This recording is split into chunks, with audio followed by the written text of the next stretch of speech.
USS Tennessee was a magnificently beautiful warship, with her distinct clipper bow and standard-type classic lines. She was one of the luckier members of Battleship Row on the morning of December 7, 1941, emerging from the oil slicks and ashes of Pearl Harbor to become one of the bedrocks of the Pacific Fleet's fire support force. Her main battery hurled over 9,000 14-inch shells at the Japanese during the Pacific War, some of which were fired during the last battleship-on-battleship confrontation in history, in the Surigao Strait. She fought gallantly, earning a Navy Unit Commendation, as well as 10 battle stars for her service in the Pacific. The Tennessee class was the fourth design of the standard series of U.S. battleships, and continued the U.S. Navy's trend of incremental improvements over previous designs. For Tennessee and her sister California, this included improvements to their underwater protection and fire control, as well as an increase in the elevation of their main batteries. Tennessee's keel was laid down on May 14, 1917, at the Brooklyn Navy Yard, and she was launched almost 2 years later in April 1919. She had an overall length of 624 feet, a beam of 97 feet, and displaced over 32,000 tons. She carried a main battery of 12 14-inch 50-caliber guns. Referred to as the Mark IV, her guns were housed in 4 3-gun turrets, a super-firing pair forward and another pair aft. One of the design improvements of her class was that each main battery gun barrel was individually sleeved and thus could be elevated independently of the others. The main batteries of previous standard-type designs had an elevation of only 15 degrees, whereas Tennessee's maximum elevation was 30 degrees. This modification was made based on the value that had been placed on long-range plunging fire after the Battle of Jutland in 1916, and increased their effective range by 10,000 yards. When all was said and done, her 14-inch guns could hurl a 1,500-pound armor-piercing round 35,000 yards at maximum elevation. Fire control for her main battery was improved by the addition of 2 spotting tops on top of her cage masts. These were enclosed observation decks, where crew observed enemy ships and directed the fire of Tennessee's main battery. Her secondary battery consisted of 14 individually mounted 5-inch 51-caliber guns. Each broadside had 5 of these located in individual casemates. 6 of these were arranged to fire forward, and 4 were pointed aft. She had 4 more 5-inch guns, 2 on each broadside, in open pivot mounts. For air defense, Tennessee had 4 3-inch 50-caliber dual-purpose guns, 2 on each broadside, and, like all U.S. battleships of the period, she was equipped with a 21-inch torpedo tube below the waterline of each broadside as well. Tennessee's main armor belt ranged from 8 to 13.5 inches in thickness, and her deck armor was up to 3.5 inches. The faces of her main battery turrets had 18 inches of armor and were mounted atop 13-inch thick barbettes. To ensure Tennessee could survive an underwater explosion, such as a torpedo or mine, she was designed with a double bottom and 4 torpedo bulkheads. This system worked quite well, and would be used to some degree on all subsequent U.S. battleship designs. Tennessee was powered by 8 oil-fired boilers that generated steam for 2 turboelectric generators. This provided the power for 4 electric motors that drove 4 3-bladed screws. Rated for 28,600 shaft horsepower, Tennessee cut through the sea at a top speed of 21 knots and had a cruising range of 8,000 nautical miles at 10 knots. Tennessee was commissioned into the fleet on June 3, 1920. While in New York after her initial sea trials in late October, one of her generators blew up, completely destroying a turbine and injuring 2 men. After repairs were completed, she got underway in February 1921 for the last of her sea trials and initial training, before being dispatched to join the Pacific Fleet in June. Her interwar service involved the annual cycle of training, maintenance, and readiness exercises. During the 1920s, Tennessee underwent several overhauls. In 1922, she had 2 5-inch guns removed and 4 more 3-inch guns installed. All 8 5-inch guns were replaced in 1928, with 8 5-inch 25-caliber guns, which could be trained on a target more rapidly than their predecessors. She also received 20 50-caliber machine guns and a catapult for launching seaplanes on her fantail. In the early 1930s, she had a second catapult installed on top of her No. 3 turret. After undergoing an overhaul at the Puget Sound Navy Yard in the spring of 1940, Tennessee shifted her home port, as did the rest of the U.S. Pacific Fleet, to the naval base at Pearl Harbor. On the morning of December 7, 1941, Tennessee was moored alongside USS West Virginia on Battleship Row inside Pearl Harbor when Japanese planes struck at 7:55 that morning.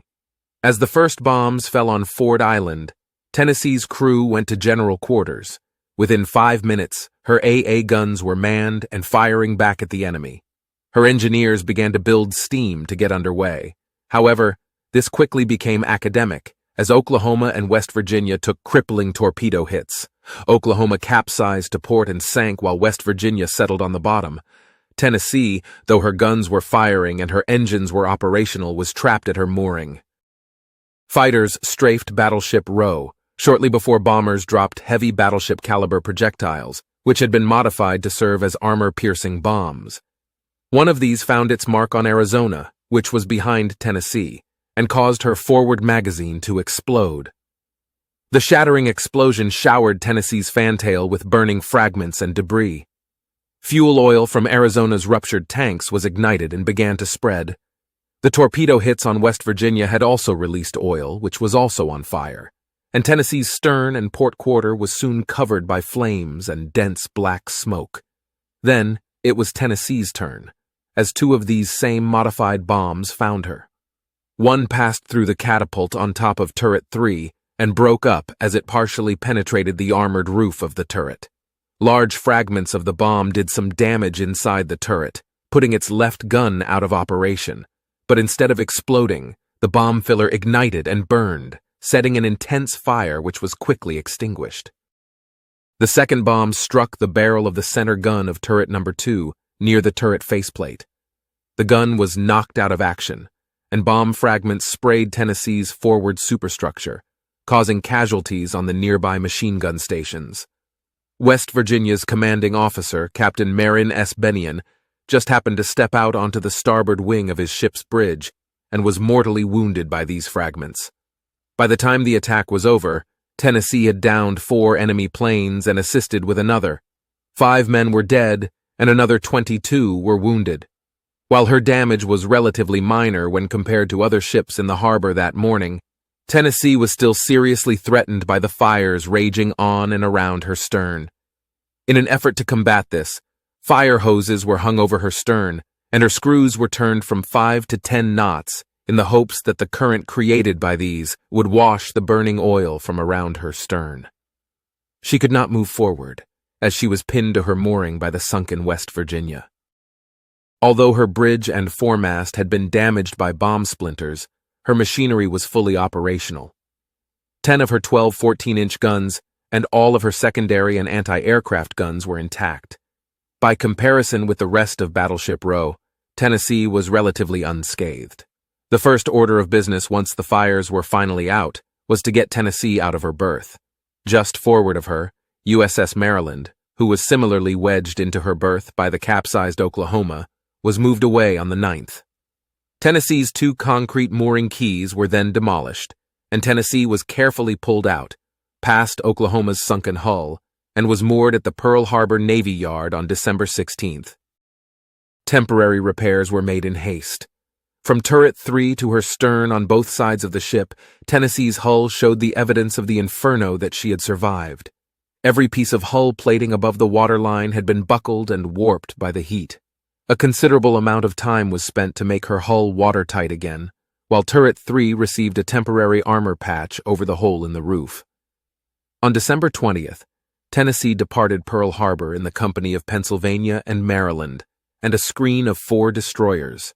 She entered the Puget Sound Navy Yard on December 29th for repairs and a modernization. During the first 2 months of 1942, Tennessee's battle damage was repaired. To allow her anti-aircraft guns a freer field of fire, her aft cage mast was replaced by a smaller tower. An air search radar was installed, and fire control radars were added for her main battery and 5-inch guns. Her 3-inch and 50 caliber machine guns were replaced by 16 1.1-inch guns in 4 quadruple mounts and 14 single-mounted 20mm Oerlikon autocannons. Splinter shields were added to protect her remaining 5-inch mounts, and her 14-inch Mark IV guns were replaced by the improved Mark XI model.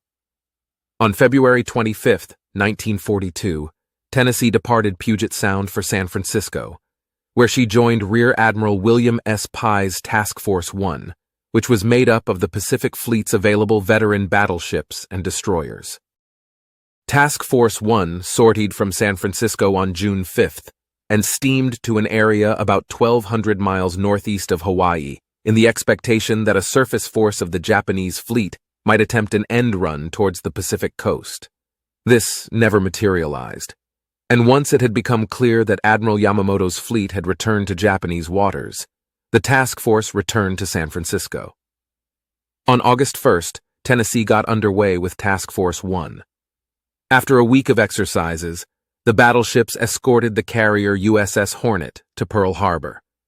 Tennessee and the rest of Task Force I were kept on the sidelines during the Guadalcanal campaign due to their heavy use of fuel oil. The U.S. fleet had just 7 tankers available, which was not enough to support both the fast carrier task forces and the veteran battleships. Instead of going south, Tennessee got underway for Puget Sound on August 27th for a complete overhaul and modernization. When Tennessee emerged from the yard in early May of 1943, she bore little resemblance to her former self. New torpedo blisters had increased her beam, and her internal compartmentalization had been improved. But the most striking difference was found in her superstructure. Her armored conning tower had been removed and her superstructure was rebuilt, as were her masts and stacks. A new, more compact superstructure was added to create better fields of fire for her new and improved anti-aircraft battery. Her boiler uptakes were trunked into a single fat funnel aft of her new tower mast. Tennessee's old 5-inch battery was replaced by 16 5-inch 38 caliber dual-purpose guns in 8 twin mounts. She received new fire control radars for her main battery and 4 new Mark 37 directors with improved fire control radars for her secondary battery. She received new surface and air search radars as well, and her AA battery had been beefed up considerably by the addition of 10 quadruple 40mm Bofors mounts and 43 20mm Oerlikons in single mounts. Upon the completion of her modernization, she strongly resembled the new fast battleship USS South Dakota. On May 31st, Tennessee got underway for the North Pacific, where she would travel back and forth through the fog and foul weather of the Aleutian Islands over the next 2 months, as her radars probed for some sign of the enemy. On August 1st, Tennessee approached the island of Kiska from the east for her first shore bombardment of the war.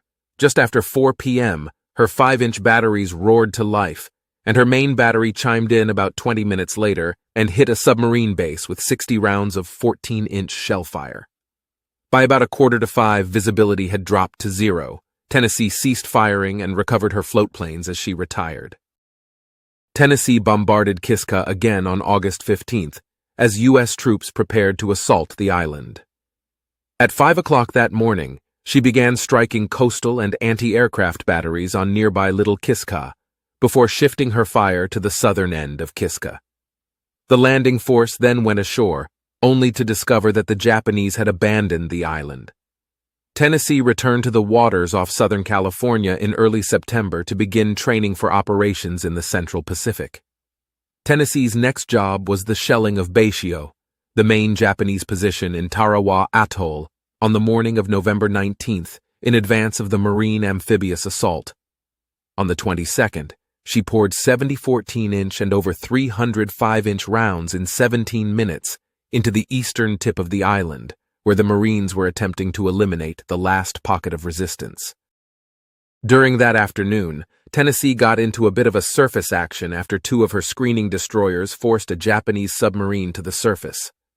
The enemy crew scrambled to man the sub's deck gun as Tennessee's secondary guns joined the destroyers in hurling 5-inch projectiles at it. Tennessee swung clear as the sub was rammed and sunk by the destroyer USS Fraser. Tennessee operated in the general area of the Tarawa and Abamama atolls until December 3rd, when she departed for Pearl Harbor. On the 15th, she headed stateside for maintenance, and a new dazzle camouflage paint scheme was applied. On the morning of January 13, 1944, Tennessee set course for Hawaii and anchored off Lahaina Roads on the 21st. That day, the ship was inspected by Undersecretary of the Navy James Forrestal, and on the 29th, Tennessee, with Forrestal on board, headed for the Marshall Islands. On the 31st, she arrived off Kwajalein Atoll and took up station to the east of the atoll, where at 7:01 a.m. she began throwing 14-inch salvos at Japanese positions on Roy Island. Her 5-inch battery opened up on beach defenses, and her guns continued to pound Roy and adjacent Namur until noon, when she retired to recover and service her spotting planes. She returned to shell Roy and Namur some more that afternoon. Tennessee's next assignment was the diversionary bombardment of Kavieng on the island of New Ireland on March 20th. Poor visibility made gunfire spotting difficult, so the pace of firing was held down to avoid wasting ammunition. Tennessee's lookouts reported gun flashes from the beach, quickly followed by shell splashes just off the starboard bow. At 9:28, her 5-inch batteries opened rapid continuous fire at the coastal battery. She was straddled several times and drew away from the shore at 18 knots. Reducing speed to 15 knots and turning back to her firing position, Tennessee's main and secondary batteries pounded the enemy guns for 10 minutes, and nothing more was heard from them. For the next 3 hours, she steamed back and forth, shelling the Japanese airfield and shore facilities. Tennessee arrived at Pearl Harbor in mid-April to replenish and prepare for action in the Marianas. Assigned to Fire Support Group 1, she arrived off Saipan on June 14th and conducted a bombardment of the southern portion of Saipan's western coast to cover underwater demolition teams and mine-sweeping activities.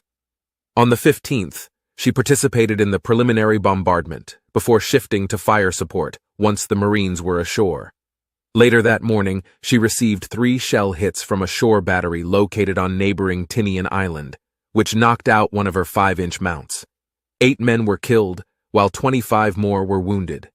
Tennessee's damage did not prevent her from delivering call fire to help break up a developing Japanese counterattack before she left the firing line to make emergency repairs. During the Battle of the Philippine Sea, Tennessee held station west of Saipan with the other fire support battleships to guard against the possibility of a Japanese surface force making an end run at the invasion beaches.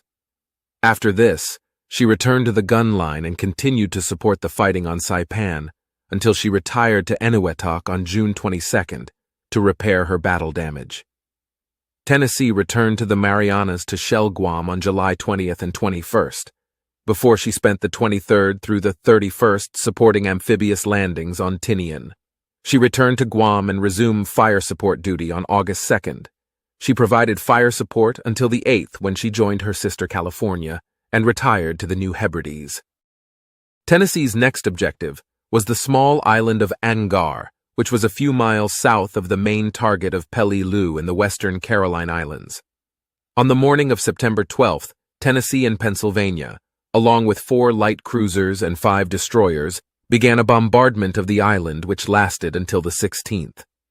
Tennessee continued supporting efforts ashore until retiring on the 20th to prepare for operations in the Philippines in October. Tennessee arrived in Leyte Gulf and took up her preliminary bombardment position before dawn on October 19th. At 6:45 that morning, her guns roared to life as she began shelling the landing area north of the town of Dulag. She continued to shell this area on the 20th until U.S. troops hit the beach. At that point, with fire support not needed, she moved to where her anti-aircraft guns could defend the transport and cargo ships. On the evening of the 21st, Tennessee was rammed near the stern by the transport War Hawk. There were no injuries and damage was minimal. She continued to fight off air attacks on the 23rd and 24th, before moving south to take up positions at the northern end of Surigao Strait, with the rest of the fire support group in anticipation of a night surface action with a Japanese force that had been sighted. The sea was smooth, and the night was intensely dark as Tennessee quietly awaited her first action against her own kind. Her men could see the distant flashes of gunfire, star shells, and searchlights as PT boats and destroyers made their runs on the Japanese. At 3:02, Tennessee's radar picked up the Japanese battleship Yamashiro, with a cruiser and destroyer following, at nearly 44,000 yards. This was all that remained of the Southern force. 5 minutes before 4 a.m., Tennessee opened up with a 3-gun salvo from her forward turret, and soon the rest of her main battery joined in. Making careful use of her limited supply of armor-piercing shells, Tennessee got off 69 14-inch rounds before checking her fire at 4:08. This rate of fire is astonishing when you consider that Tennessee had to check her fire for about 5 minutes during the shootout, when her sister California miscalculated the turn of the battle line and cut across Tennessee's bow, almost causing a collision. One of Tennessee's crew later described the scene. When a ship fired, there would be a terrific whirling sheet of golden flame bolting across the sea, followed by a massive thunder, and then 3 red balls would go up into the sky, arch over, and then down. When the salvos found the target, there would be a huge shower of sparks, and after a moment, a dull orange glow would appear. Yamashiro attempted to flee, but rolled over and sank with most of her crew at 4:19, while Mogami would be scuttled later that morning. Plans were hurriedly drawn up for another surface battle, as elements of the Japanese center force bore down on the beachhead at Leyte. Her services would not be needed, though. In an epic action off Samar, escort carriers, destroyers, and destroyer escorts of Taffy 3 put up such a heroic and desperate fight that the Japanese turned back.